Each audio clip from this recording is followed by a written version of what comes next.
Whitney, how are you? It's nice to see you again. It's great to see you. I'm doing great. How are you? Just great. So, everyone, Whitney and I know each other.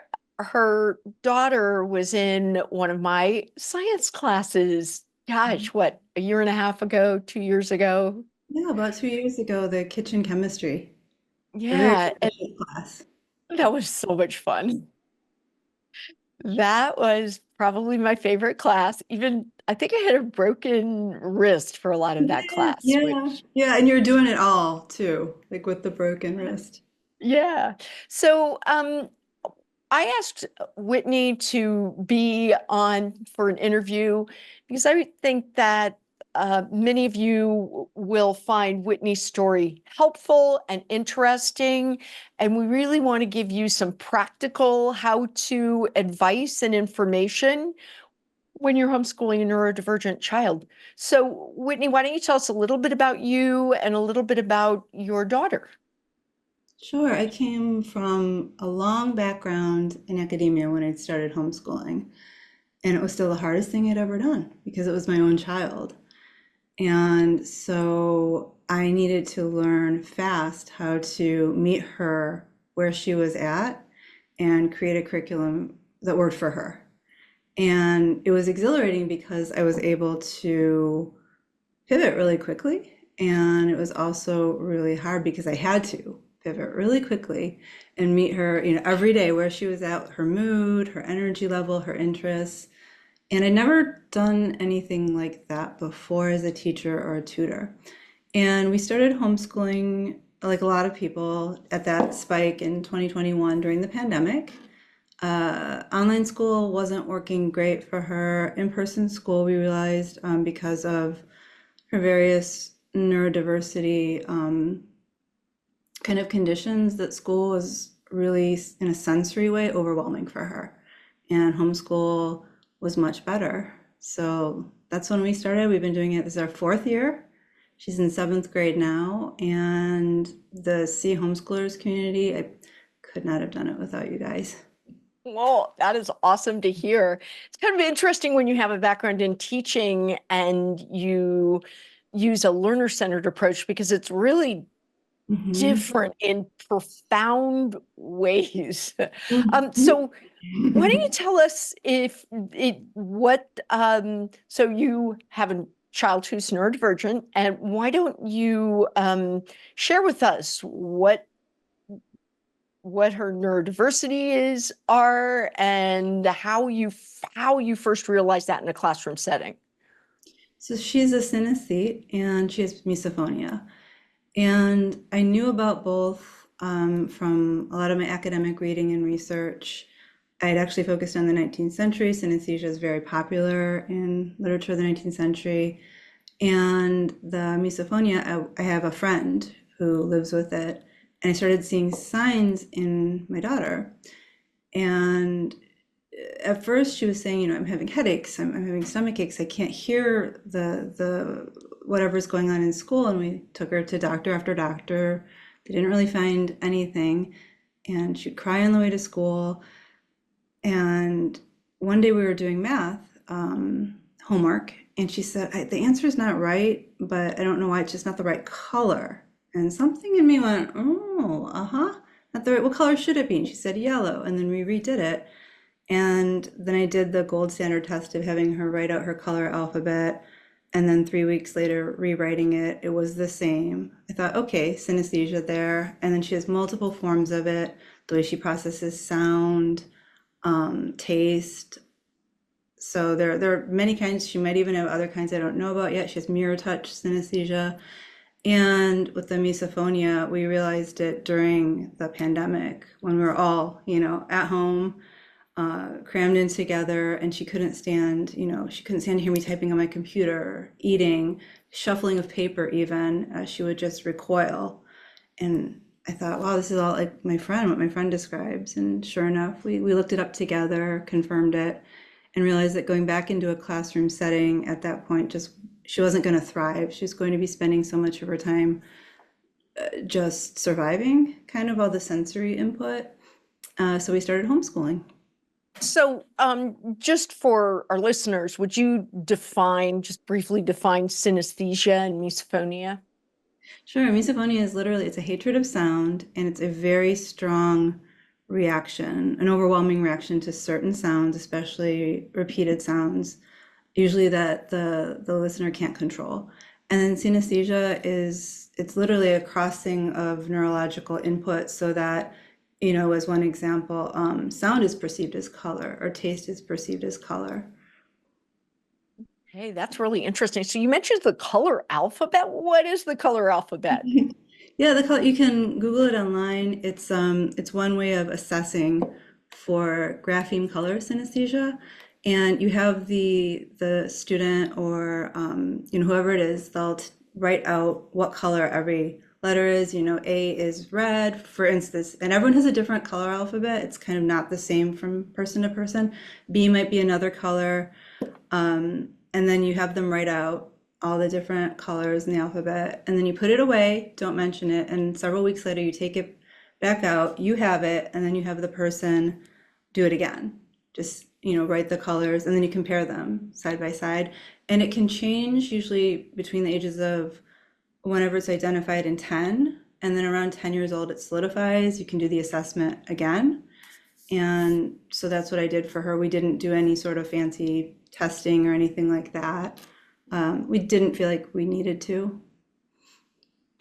Wow. Okay. So she is so lucky that you were, in some ways, it was lucky that she came home so that you were really able to see what was going on. I Yeah. missed, yeah, I missed that when she was in school, even just helping with homework, after school, I missed it up. So having her there during the pandemic and really seeing, and I knew quite a bit about these things before, but it took that to make it click for me. So So yeah. Whitney, what was it? I'm just thinking to myself, her cognitive load around sound must just be incredibly challenging. Mhm. I have some hearing issues, and I know that that there are certain sounds, the television in the background, it just starts to swamp everything. And the harder I try not to pay attention to it, the more challenging every other thing becomes. Yep, exactly. And I deal with some sensory processing issues. She deals with it to a higher level. And I've seen it in her face. I can see it. And she's just like, I'm trying to do this, whatever this is, and I can't. And this needs to stop. And yeah, the overwhelm. It's like you want to do anything to help your kid. You want to do anything to try to understand it.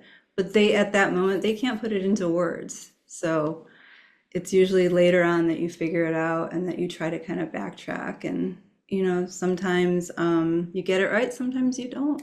It's a matter of trying again. Yeah. So we met when you signed your daughter up to take on class with me. And my recollection is that you reached out to me to let me know that something about the issues. Is that something you would recommend? So first of all, how does she deal with the noises in an online classroom? Number one, but number two, do you have any recommendations for people whose children are going to who are homeschooling their children, how they should handle it on the teacher end? The outreach to the teacher. The first thing I tell to my parents is let the kid know. Let them know the name, let them know the definition, and let them know what it means and how it affects them. It's the very first thing because integration of that into their identity is so important for self-advocacy. And they might not self-advocate until they're older. It could take a few years, it could take longer. For my daughter, it took about 3 or 4 years to really see that. And then for online classes now, she does Outschool. She loves Outschool, and she'll message the teachers before a new series, and she'll say, "Hey, I might have my video off. I don't want to be on camera sometimes, or I might mute it, but I'll be there. Know that I'll be there. I'll be paying attention. You can check in if you want." She'll check in the chat, They've been so accommodating. We've never had a problem with an online class. In fact, the opposite. She's been accepted, she's been included, and it's such a difference. Wow. Well, this is so you said your parents. So let's talk to everyone about where we're going to get quite a bit of advice from you. So Whitney works with the parents and kids of who have dyslexia. So we're going to do you want to tell us a little bit about your work? And then I'm got some questions about things parents that might be helpful for parents. Yeah, and part of my work is I personally want to advocate for dyslexic learners everywhere, educate people, help make a better world for them. So that's kind of my bigger overarching goal. And my day-to-day goal is just to help them learn structured literacy. So I got started as a tutor. I've been an educator pretty much my whole life, and I needed to make some changes. I left an office job and I started working with immersion students in French. I'm fluent in French, and I started doing K through 12 subjects. And I had so many students coming to me who I now know are dyslexic, didn't know at the time. And I was trying everything in French and English to teach them reading and writing, everything, everything. And I was failing student after student after student. And that was, that's an awful feeling as a teacher, you know? And it's awful to see that the student isn't thriving where other students have thrived. These students aren't, and they're getting more frustrated. Thank goodness one of my moms clued me into dyslexia education, a structured literacy program that for dyslexics, they need the phonological awareness first and foremost. They need the decoding skills before they can work to the higher order skills of, say, written comprehension, a reading comprehension, written expression, stuff like that. And she gave me a link to the Barton program. That's the one I'm most familiar with. It's an Orton Gillingham program. There are many out there. It's just one of them. And so I started training in it, and I started seeing my students thrive. It takes a while. It's hard for them. It is hard work, and every day isn't like, oh, victory, yay, we just got that. You go twice a week for Barton tutoring, and it builds, and then you hit a certain point. For most of my students at the 3-month mark, and they're picking up these decoding skills, and they're decoding, and then you just see the magic happen.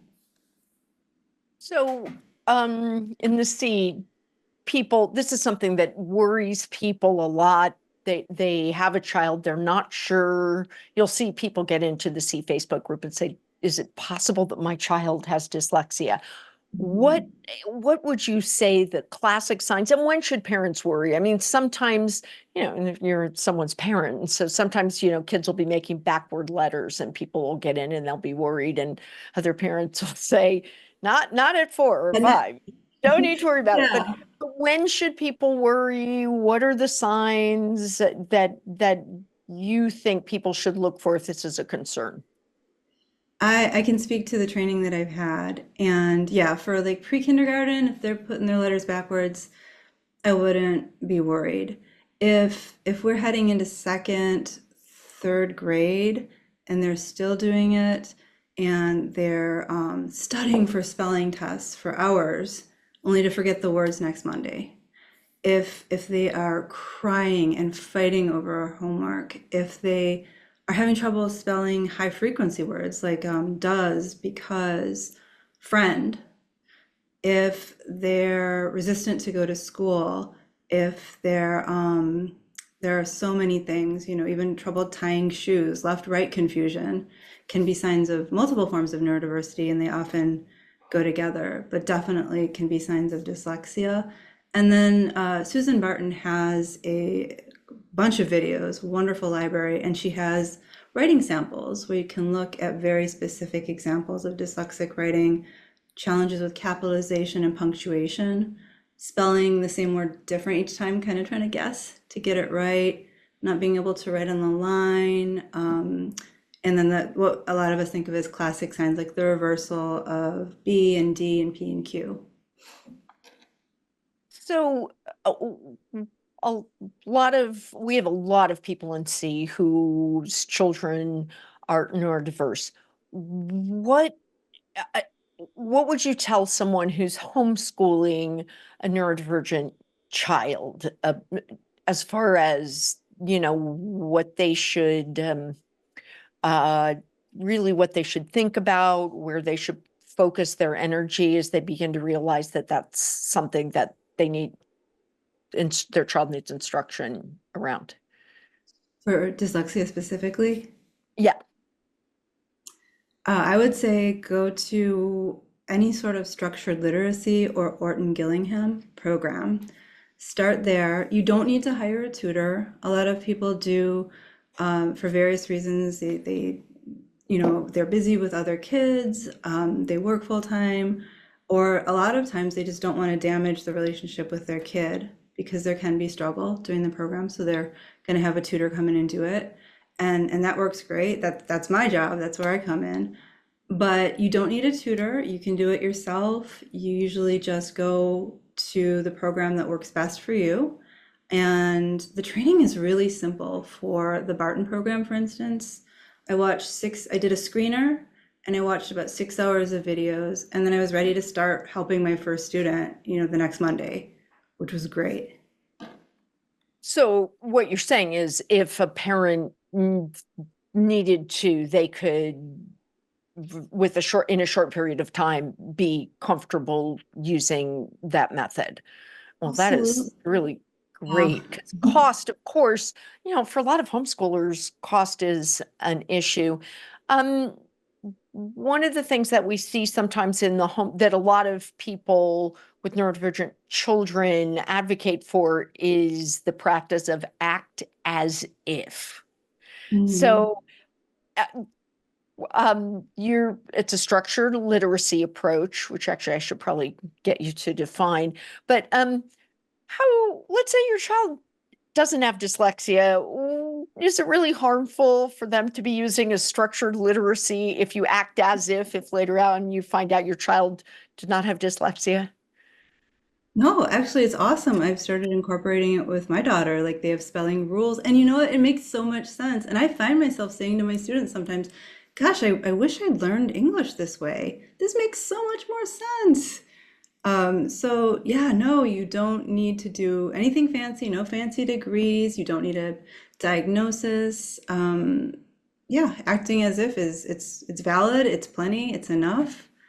And it's great for students who, struggle. It's really designed for anyone who is dyslexic or who just really struggles, like more than the average bear. I tell people if you just need a reading tutor, there are many, but dyslexia specialists are kind of few and far between.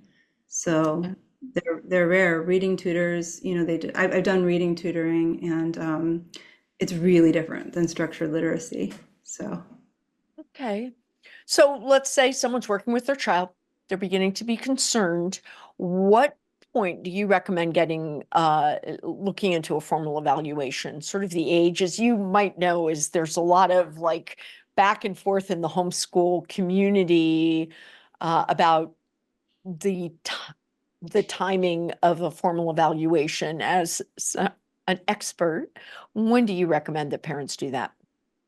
The Barton program can be started at age 5. So in terms of formal evaluations, and I can speak to this from, my own neurodiversity and from working with my students, a formal evaluation isn't needed to begin a structured literacy program or do any of the advocacy for dyslexia, including, audiobooks, using AI, using text readers, stuff like that.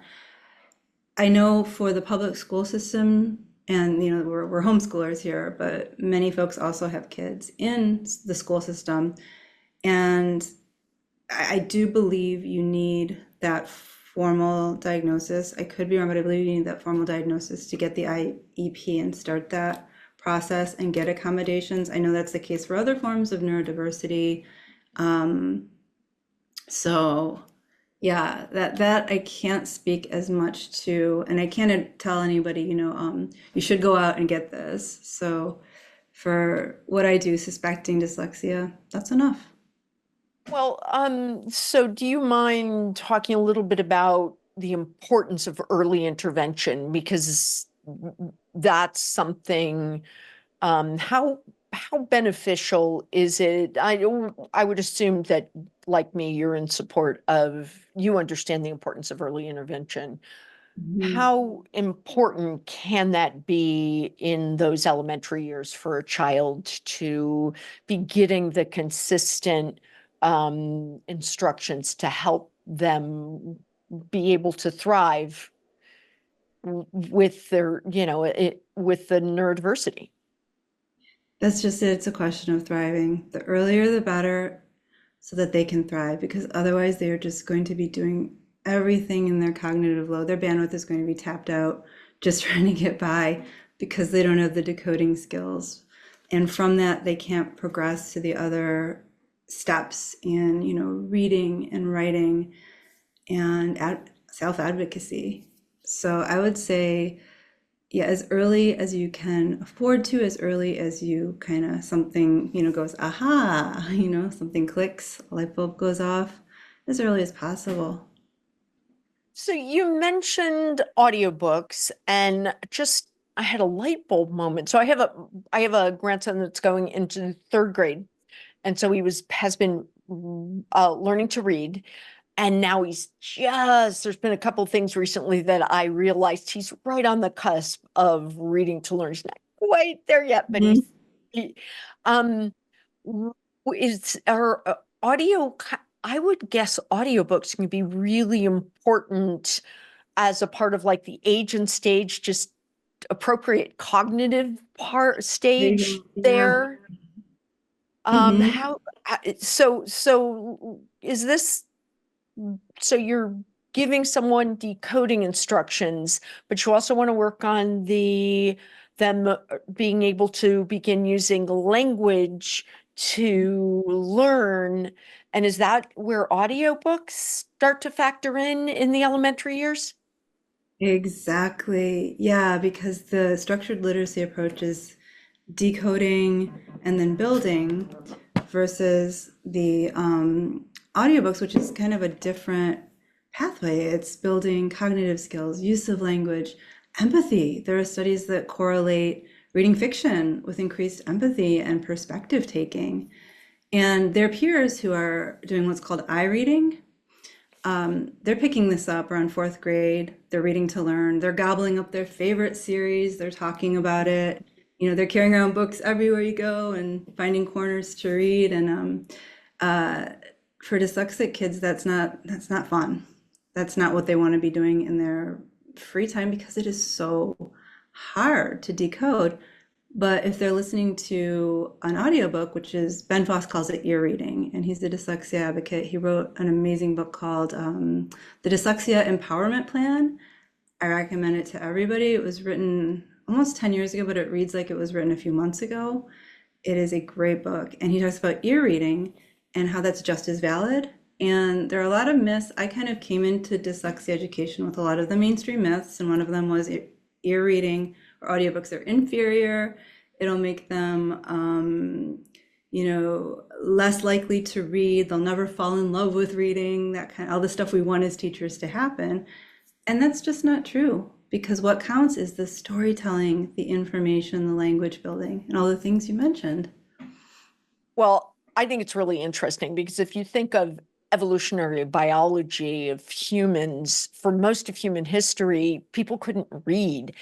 And so they must have been fantastic readers. And so Yes. now focused so much on eye reading that I think a lot of kids have lost some of the ear reading skill. But that, just think about the instructions that you would give a 9-year-old who couldn't, before there was reading and sort of, I think we've lost skills in that area because humans are hardwired to be ear readers, but not eye readers. Yeah, and we have there's a book by I think it's Steven Pinker called the Language Instinct. We are born to create language. We're storytellers by nature, by I would argue biology, and text is a relatively new technology in terms of human Mhm. evolution. So the issues surrounding dyslexia, I would argue that they didn't even exist when we were oral storytellers. So Oh yeah, yeah, but so much of I'm the sorry. education now is built on iReading. Yeah, So no, I've got a grandson that turns one today, and he started copying the sounds the dog makes, the cat makes. You don't really know what he's unless you know what he's saying. You wouldn't know what he was saying, but those oral language skills start really early. yeah, absolutely. Yeah. So for parents who the evaluative process varies obviously depending on location and access to resources, but for Mhm. parents who think that they want to get a diagnosis, what advice do you have for how to get the evaluative process started? And would you look for anything special? And let's focus on dyslexia. But if you've got any advice for any other neurodiversity, let me know. How much time do you have? For dyslexia, I would say start with your pediatrician Okay. and ask for a referral or look for dyslexia specialists in your area. There'll often be clinics where, so I don't diagnose. I'm not yet trained in diagnostic criteria. I'm trained to evaluate. I can look at a writing sample and say this is probable and ask all these questions. And then once I start working with a student, yeah, I'm pretty sure.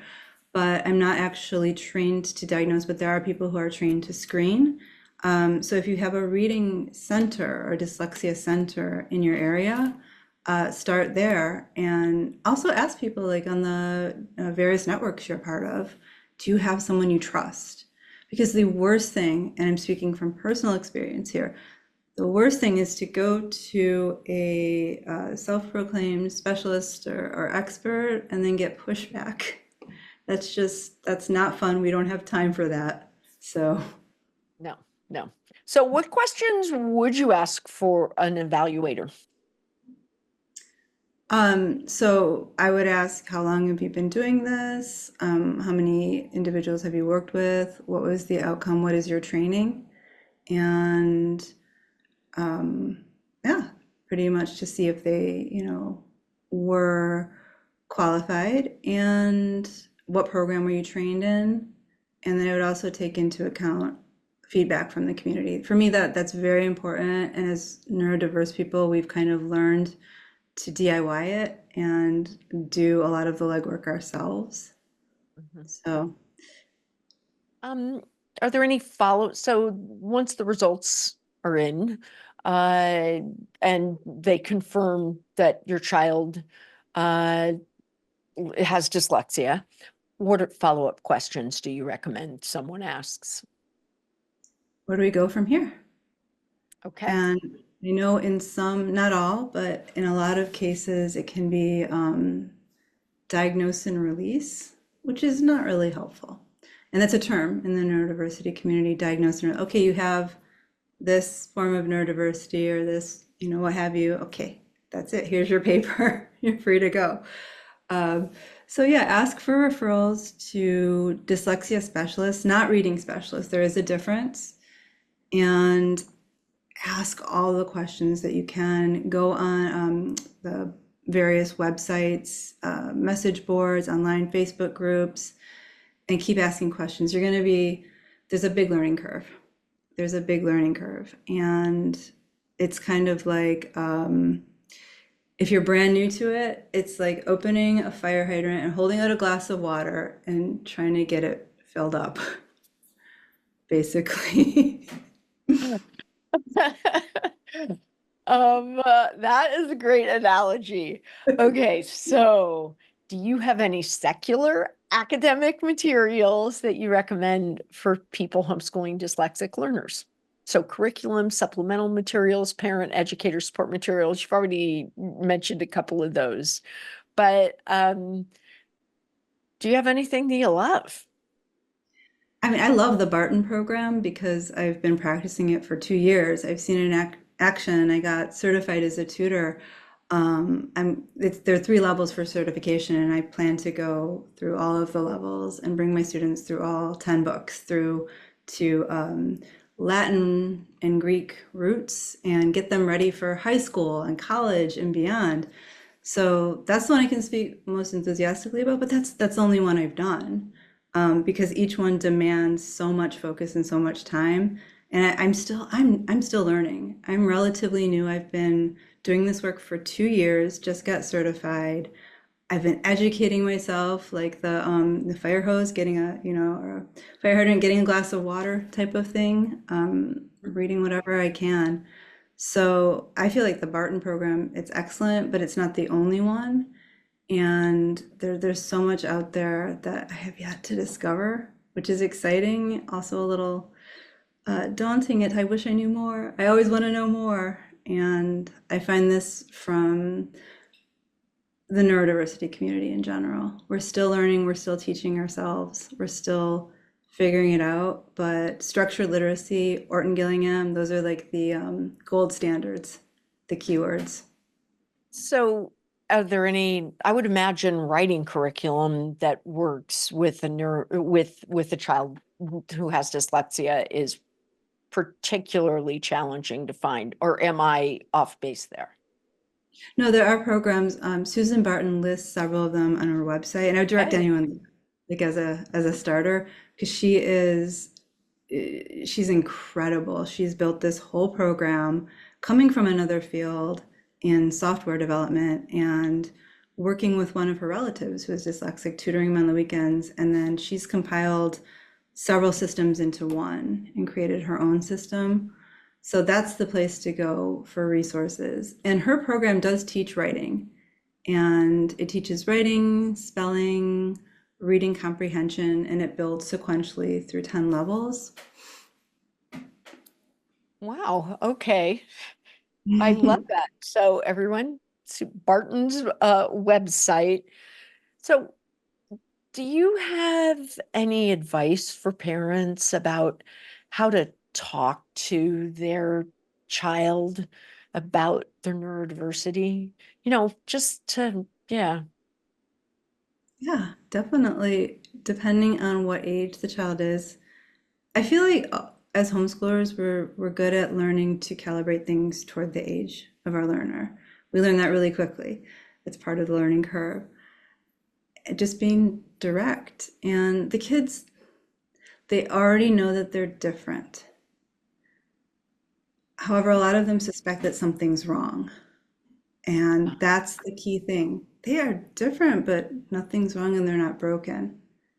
Okay. And if they're not told, they're going to go out in the world carrying that brokenness and feeling like they're failing.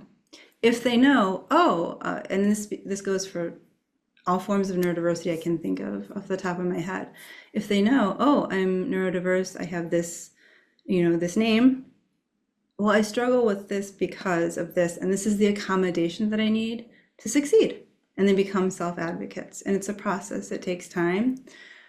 But just talking to them and helping them learn, what resources do you want to know about? And then I found with my own daughter working with kids is that when they start changing the subject, it's time to stop the conversation and just let them know, this is an ongoing conversation. It's not a 5 minute and it's all done. It's another one of like the talks that we have with our kids, and it goes on over years and years. And you find other people like your child. You build a community. You watch positive media together. You start a discussion. I've been talking with my daughter about it for 6 years, and we're still learning stuff. So grow together. Yeah. Do you feel like that the that it's the way people talk about the neurodiversity, the way just like the world at large, do you think that it's becoming a friendlier place, or do you think that what do you think about that? I do. I have a lot of hope. I'm autistic. I was diagnosed by a professional I self-identified kind of a few months earlier, got the diagnosis for accommodations under the ADA. And when I came out, it was like an echo chamber, kind of. It was like anyone out there. And then I got a lot of the pushback, kind of I mentioned before, and it was really disheartening as I was trying to find my way into a place of pride and acceptance. So my self-advocacy was stunted by that. And then I think during the pandemic, we all got online and we all started really, really connecting in deep and meaningful ways in groups and chats and talking about our kids. And then it just kind of became commonplace to mention it. And coming out is not so scary anymore. And it's a lot more fun. Now there's a lot more joy. We see celebration of, for instance, autistic joy, and there's dyslexic joy, I've seen ADHD joy, focusing on that and focusing on just the fact that we can be ourselves. Like we don't have to be exceptional. We don't all have to be savants or whatnot. We're just people. We're just different, and that's great. It's neurodiversity. It's like biodiversity. Something to be celebrated. So yeah, I I feel love like it. I have my little poster. I put that I up there. I change it every month, for tutoring, and I've left that up there for a year because my students, adults and kids, just they like it. They ask when I take it down, like, "Where's the celebrate? Are we still celebrating neurodiversity?" I'm like, "Yes, yes, we are. Let's do this." I So love that it's got the colors of pride. I just love the whole thing. I am glad to hear that because it's kind of an amazing thing to figure out how to function in this world that is set up to to be easiest to move around in for people who are neurotypical. And I'm delighted to hear because somebody that someone like you who is uh it deserves to have yourself celebrated and to feel like you have to be brave to tell the world at large that. I'm glad to hear that the world's changing from that. So, how old were you, if you don't mind my asking, when you realized that you were autistic? I was 35, and I realized it because my daughter wasn't sleeping and was showing some signs that I thought could be autism. And at that point, I thought, oh, I better have her checked out by the pediatrician and make sure she doesn't have autism. So we took her in. It was her neurodiversity that was causing her various, reactions and her sensory reactions. Nope, not autistic. And I thought, you know what I thought? I thought, phew. And a few months later, a dear friend at work lent me a copy of Look Me in the Eye, which is by an autistic writer. And I saw myself on every page, even though this guy was he lived a very different lifestyle. But in terms of his inner thoughts, I was like, oh my gosh. And I went online and did some of the assessments online, and they all came out yes. And then I thought, I need to research this. So I went and I got about 18 books from the library and tabulated them and started writing notes. And yeah, there's a theme going on here. And sure enough, it was like, congratulations, it's autism. And then I thought, okay, where do I go from here? And for me, it was diagnose and release. It's still done to this day. I'm in touch with many autistic people around the country, and that's their process. So I just started coming out to people. And some people were like, yeah, we knew. And some people were like, no, you're not. You can't possibly be autistic because, and they had a lot of very interesting reasons. I talked about coming into dyslexia education with a lot of misinformation and mythology. And I think a lot of people can have that about autism. They still do. And so I kept quiet for a really long time. And then the pandemic happened, and then I just started looking for people online, like, hi, it's me, Whitney. Is there anyone out there? Do you want to be friends? Basically. And then connecting. And then I've had students come out to me in turn. So I've just decided I'm creating, I decided to stick with online teaching. I loved it. It worked great for me. A lot of people are like, I can't wait to get back out there. I was like, I can't wait to stay here and build something and learn more. And I've decided to make my little Zoom space welcome in. It's neurodiversity friendly. It's LGBTQ friendly. It's just friendly. It's like, here we are. We want to learn. We want to support each other.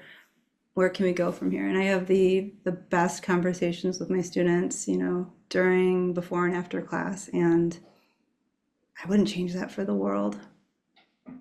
So how do you recommend people scaffold their child into advocating for themselves? It sounds like something that you have done a lot with your daughter, and it sounds like something you had to figure out for yourself. So give us some tips about scaffolding. Yeah, the first thing I learned about advocacy in general is speak up even if your voice shakes. Don't wait. Don't wait till you have the right words and have read the 18 books and tabulated them and written, what you think is right. Just don't wait, just do it. And you'll get it wrong. That's okay. It's a learning curve because eventually your child will pick up the cues from you. And it doesn't have to be advocacy for one thing, it can just be like wherever you are, just living that. And they'll see it. They see everything. Talking about decoding, they're really good at that. And they'll just start picking it up. And my daughter, she surprised me because the first time she advocated for someone, it had nothing to do with neurodiversity.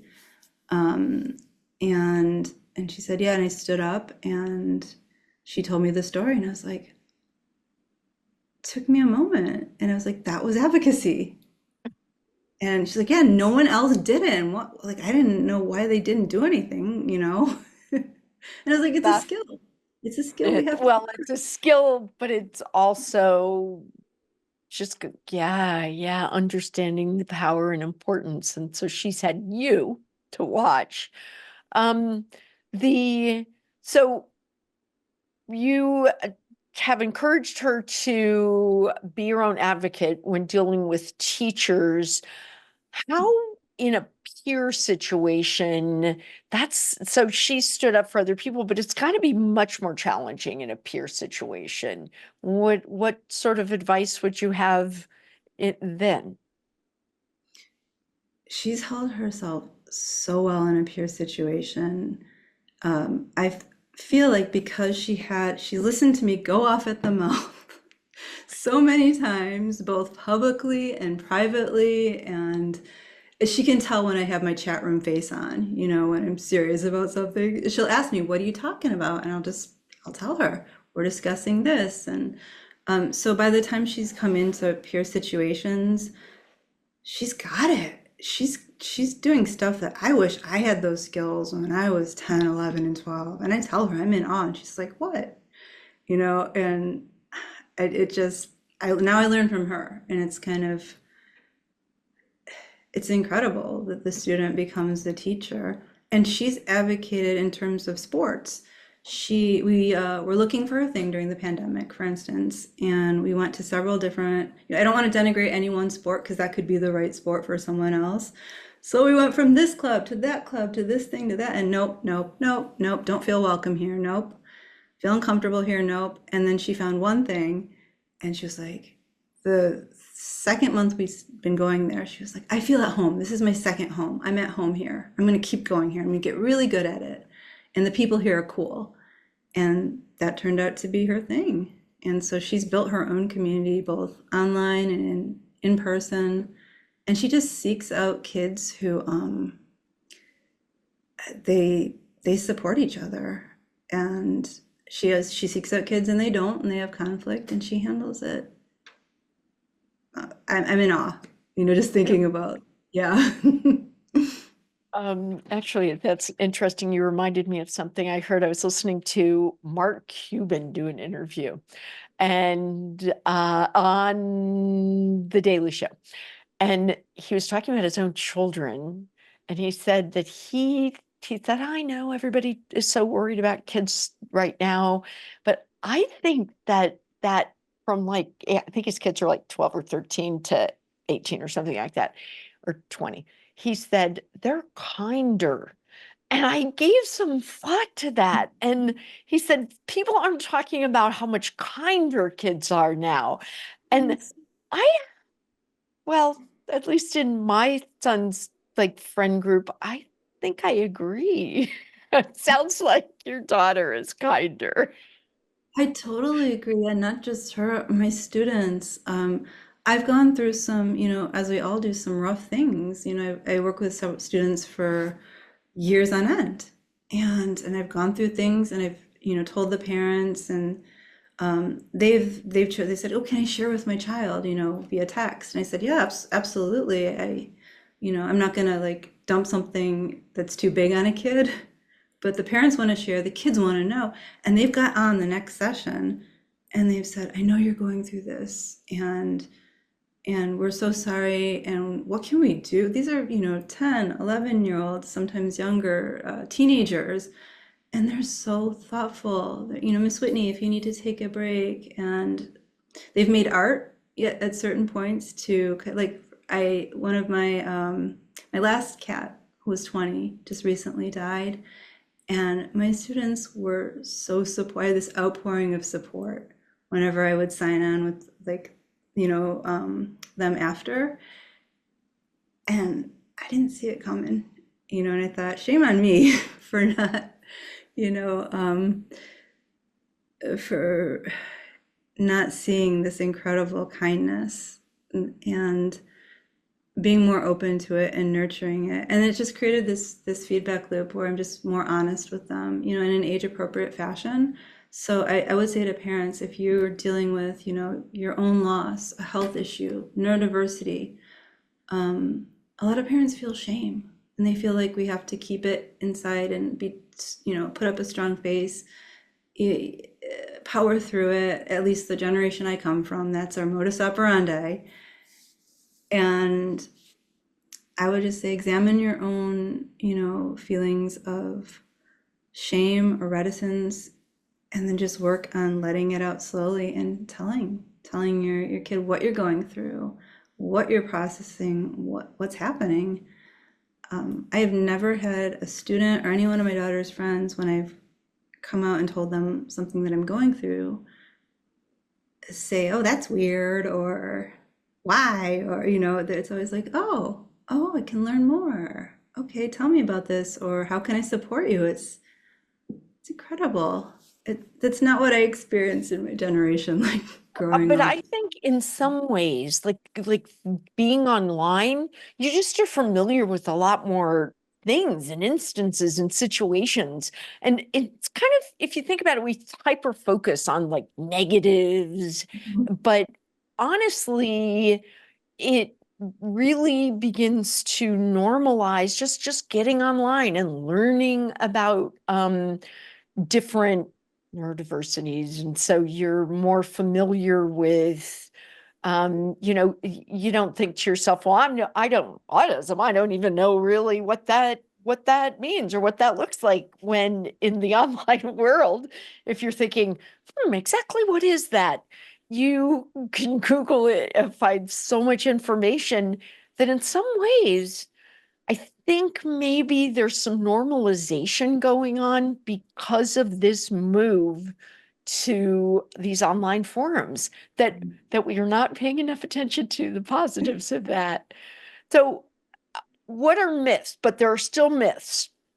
And what are myths about any neurodiversity, but also, or autism or dyslexia or what, or synesthesia, or, whatever. Are there any myths that you'd like to dispel?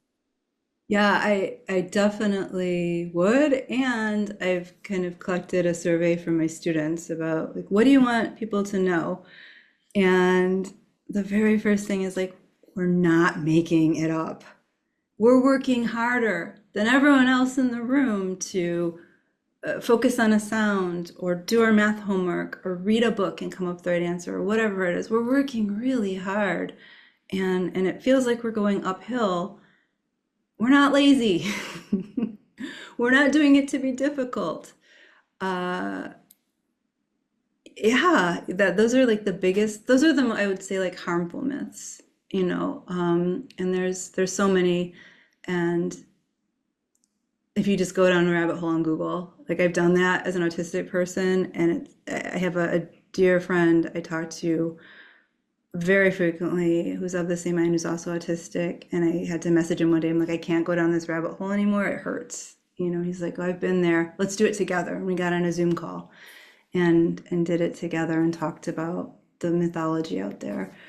But yeah, it's we're not being lazy. We're trying so hard. We want to do this, and a lot of that leads to a feeling of brokenness, feeling of failure, a feeling of, well, they can do it. Why can't I? And I see that in my students, and we need to change that. We need to change that. We have the power. My personal view is we're living in a structure. The education system is a structure. Homeschooling is a structure. We build structures, we build systems. We can tinker and change them. It's not impossible. It's not too much to ask. We can do it. That kind of tears me up to think of that. I started thinking about how many kids historically who've been, yeah, wow, what, we're not making it up. We are not lazy. We're trying so hard.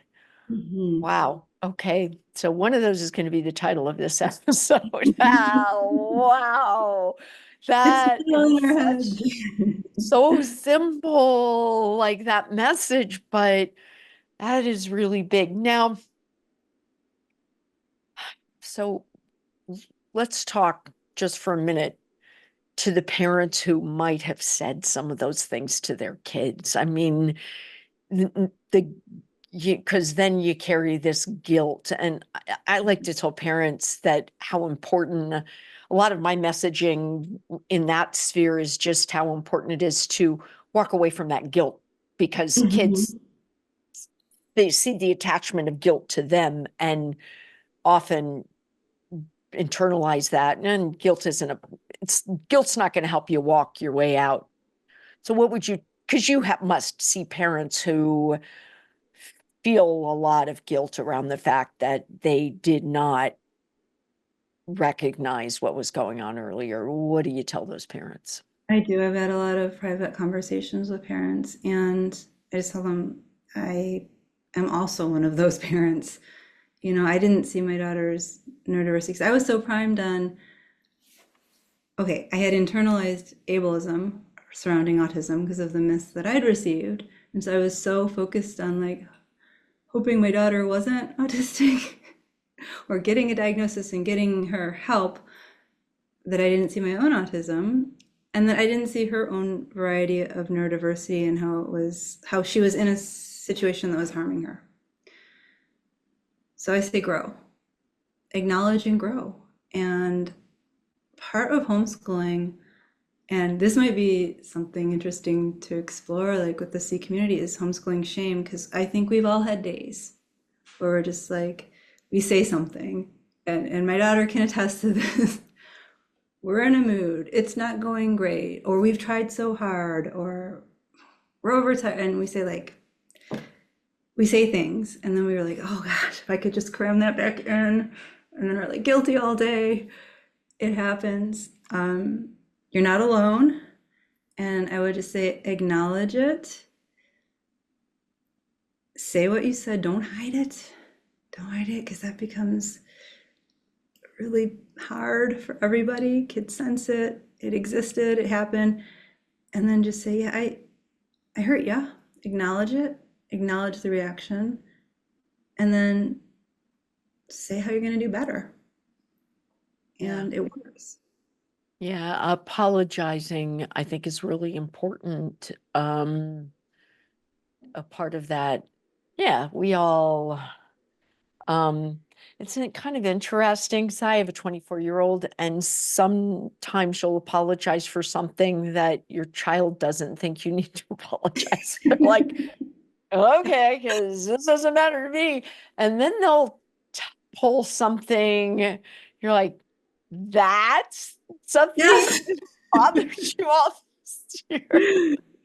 I had that happen today. We homeschool early in the morning, and that happened to be today. Yeah, and I was like, hmm. And then deep down, I was like, but you feel comfortable enough giving me feedback. That's a good thing. All right, we can move forward. And I've tried to create an environment with all my students, and a lot of the students who come from what I'll call traditional school or traditional schooling methods. They don't know what to do with me when I say, give me feedback. Did that work for you? Um, is there a better way? Or I ask them, how do you learn? My homeschool kids are like, I'm a kinesthetic learner mainly, but visual stuff's cool, at a certain age. But a lot of students who are in more traditional schools, we're not really taught how we learn or how to assess that. I didn't learn until college, until I started talking about it when I was preparing to teach. And so giving your learner, your own child, the ability, the comfort to give you feedback and then not exploding when you get that feedback, like handling it kind of like, okay, you know, hmm. That's huge. Just the fact that a kid can tell you like that didn't work for me, that hurt me. Like, and Yeah, sometimes, and keep checking in with your kids. yeah, I do not know what random thing on the outside made me ask my son the other day, who's 24. I think I already said that, but I said to him just recently, you know, you can tell me anything. Nothing happened. Because of course he got the look. I said, but there's never going to be a time. And he said, I know, Mom, you've always told me that. And I always know I can tell you anything. Because I think it's all important for someone to always have someone their whole life that they could say anything to, who's always there. Um, I don't think that ends when I don't think someone's 18 and it's like, okay, now go find other people to tell everything to. I think you need one. I think that creating that culture of trust, that actually gets back to if you a parent's being really hard on themselves and feeling a lot of guilt. I guess creating a culture of trust could be one way to look at that. Like acknowledge that because you didn't realize that your child was dyslexic and maybe you said to them, you're just being lazy. I feel like, you're just stop work. You're not even working hard. Or they overheard you say, "Boy, they're just lazy about it. They just don't work hard."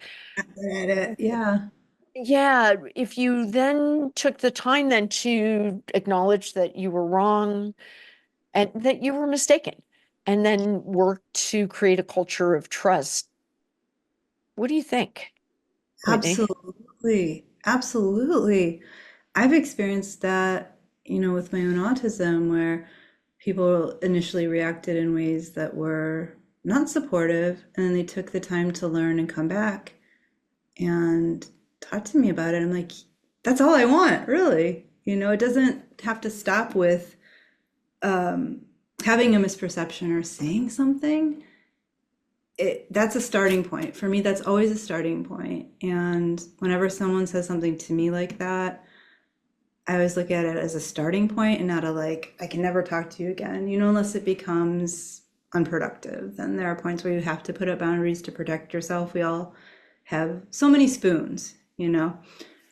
But if you're in an environment of trust, it's a starting point. And for my daughter, if I have a bad day, which I deal with health conditions that I manage to the best of my ability, but some days it's just hard. And I'll just be really grumpy. And I've created this culture of trust with her, and that she'll say, like, Mom, do you need to take a break? Like, what's going on? She's very diplomatic, far more than I am. And it just hits me that, yeah, we've done this really, like, it took a whole school year. Our very first school year was fourth grade, and it was like getting to know each other all over again. because she'd always gone to traditional school. I'd always schooled in a very traditional manner where the teacher is the authority figure. And we, you know, I had done some problem-based learning, but mostly it was like giving knowledge to the students and they take it. And getting to know her and how she learned and getting feedback from a fourth grader, which is very humbling, and working on it, and then realizing we can do this. We can build this culture of trust. And it's not just, if you homeschool at the dining room table or if you homeschool in a community or wherever you do it, field trips, it doesn't end there at the end of whatever your school day looks like. It goes into everything. And that's so powerful, and it works. And it's also hard for those of us who were schooled in a different way. It's a big cognitive shift, or who grew up in generations or parts of the country where the collaborative approach didn't really exist. And in collaborating with a fourth grader, sounds wild, but it works. It works. So you've been really gracious with your time, but I do have one more thing. You said about just a few minutes ago, the issues with ableism. Would you speak to that a little, describe what you're talking about, and then talk about how parents who aren't neurodivergent, how they can really make sure that they're not being ableist with their kids? Yeah. So ableism, in short, is the practice of the belief that someone is lesser than because of their difference. And many of us who are neurodiverse have internalized ableism. Many of us come to our discoveries because we realize our kid is neurodiverse, and oh, we are too, and oh, grandma is as well. And, a lot of it's genetic. And so I have taught my daughter about ableism and recognizing it. And I've also told her I will say stuff that is ableist because I have my experience and I'm very close to people with other experiences and I'm informed, but there might be experiences that I don't know about that I'm still learning. And that's a point where I can learn. So it's not like it's not binary. It's not a cutoff. It's not like if you say anything ableist, like it's the end of the world is breaking. For me, it's a beginning. It's a beginning of, oh, I need to learn more. Yeah, I need to address that. And she'll go out and learn. She's taught me stuff about different, identities that she has that I don't share, but that she's taught me about. So that openness, that trust, and that and my students too, we've said things to each other about various identities that haven't gone over the best. And I'll say to my student, hey, can we talk about that in a way that doesn't denigrate someone's humanity? And I've had students say actually, that's not the truth with my experience. Here, let me tell you the truth. And it's like we listen to each other. So. Wow. Well, this was amazing. Thank you so much for your time. Everyone, Whitney's got an article in the Homeschoolers magazine that touches on many of the issues. It's sort of a really good summary of the help that you can get. It really talks about how homeschooling a dyslexic child. And yeah, so thank you very much. My pleasure. Thank you for having me on. Absolutely.